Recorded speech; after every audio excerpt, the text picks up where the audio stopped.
দর্শক, মিরপুরে চলছে বাংলাদেশ দলের ঐচ্ছিক অনুশীলন। সেখানে উপস্থিত নাজমুল শান্ত, শেখ মাহিদিদের বাড়তি মনোযোগ নিজেদের দুর্বলতা কাটাতে।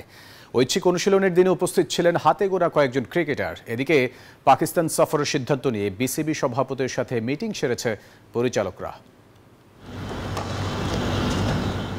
ভালো কিংবা খারাপ, ক্যাপ্টেন্সির দায়িত্বে কিংবা না থেকেও বারবারই আলোচনায় নাজমুল শান্ত। সামনে আরব আমিরাত ও পাকিস্তান সিরিজে কেন স্কোয়াডে শান্ত, সেটি এখন ক্রিকেট বোদ্ধাদের মনে। এসব আলোচনা দূরে রেখে নাজমুল শান্ত হোম অফ ক্রিকেটে প্র্যাকটিসে ব্যস্ত। টাইগারদের সিনিয়র সহকারী কোচ মোহাম্মদ সালাউদ্দিনের কাছে আলাদাভাবে টিপস নিচ্ছিলেন। সৌম্য সরকারকেও অনুশীলনে দেখা গেল বাড়তি মনোযোগী, নেটে নিজেকে ঝালিয়ে নিচ্ছেন। এদিকে সহ অধিনায়কের দায়িত্ব পাওয়া শেখ মাহিদিকে আলাদাভাবে বোলিং টিপস দিচ্ছিলেন কোচ সোহেল ইসলাম।